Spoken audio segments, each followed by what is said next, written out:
Hello everyone, very welcome to the module 2.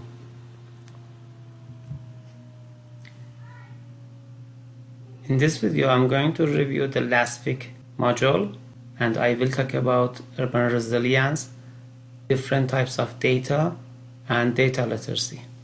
And also at the end of the video I will talk about the module 2 assignments. In the previous module, we focused on our policy and course administration in this semester. I mentioned that the assignments started from Saturday until Friday, and also you have a close-out time until Monday morning. And all assignments should be submitted by Friday midnight, except the semester exams that started from Wednesday 5 p.m. And also we talked about the concept of data analysis. We covered the type of data that we work in this semester. The topic of this module is urban resilience. Urban resilience is the ability of the city to absorb disturbance and recover its function after a disturbance. This is a type of the urban resilience definition that I used Lome's article, and also I provided several articles in this module. You need to read those articles and watch the 3 videos that I provided in this module. And also in this module you have a group project assignment that we will work over the US metropolitan area. You need to go to the Sustainable Development Goals website. The website provided the multiple and multidimensional indexes to measure the sustainability. And also you can find the reports and more detailed data on the SDGs website.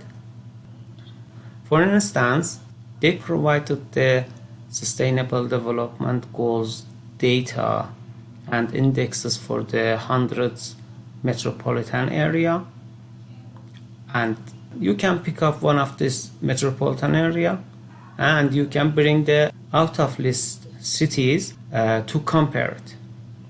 You can find out how the cities categorized by the multiple indexes. For example, I bring the personal income per capita that indicates the level of performance, such as the good performance area or poor performance area, and also middle level of the personal income per capita for the metropolitan area.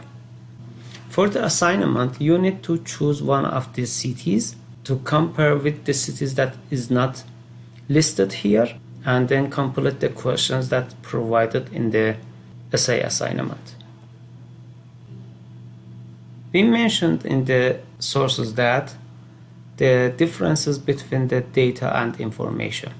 When the researcher catches the data, he does some activities over data, such as cleaning, such as decision about the missing data, or categorizing, or changing the level of measurement, or any type of the activities that researcher performs over data. We normally call the data wrangling to these activities, and then finally he or she provides the data for visualization. That data called the information because it is readable for the audiences. This is the differences between the raw data and information, which is produced after the multiple stages of data preparation or data wrangling. Normally, our data divided to the 2 types, quantitative or qualitative. Quantitative data is a numerical data.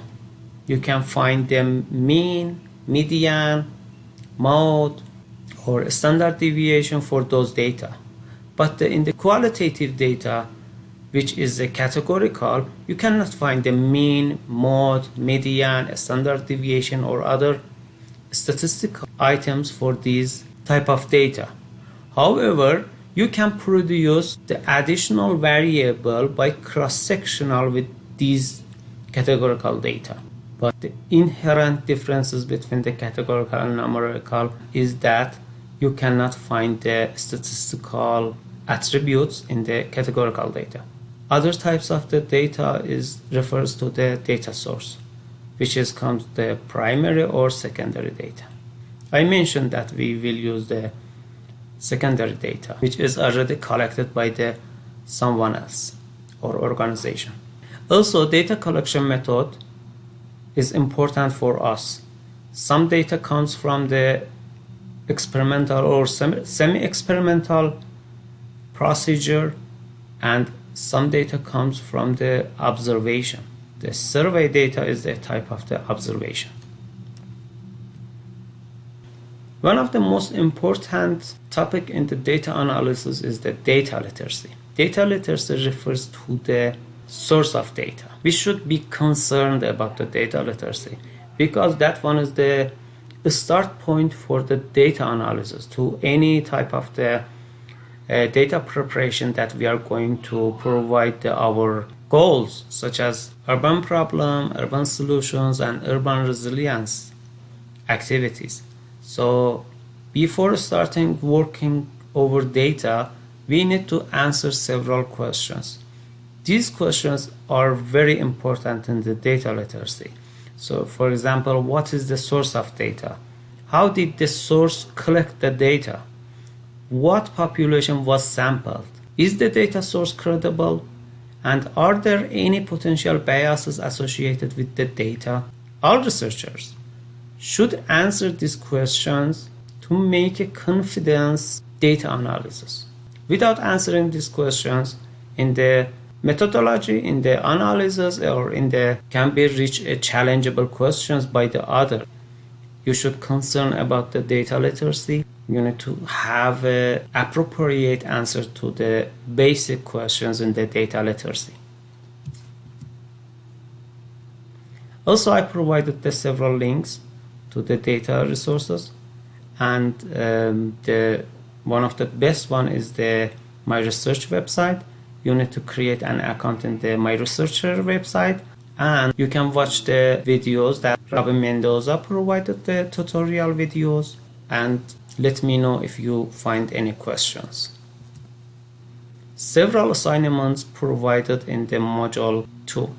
The first assignment is a group activity. I provided the group organization frame. You can organize your group and then provide your material for the group activity. And then you need to participate in the discussion number 1, and then after that you can post your summarized conclusion on the discussion number 2.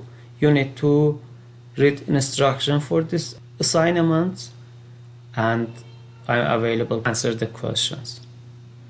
And also you need to answer several questions as a short essay when you work over the urban resilience data, and there is a short quiz with the 11 questions at the end of this module. At the end, I provided a small group organizing table.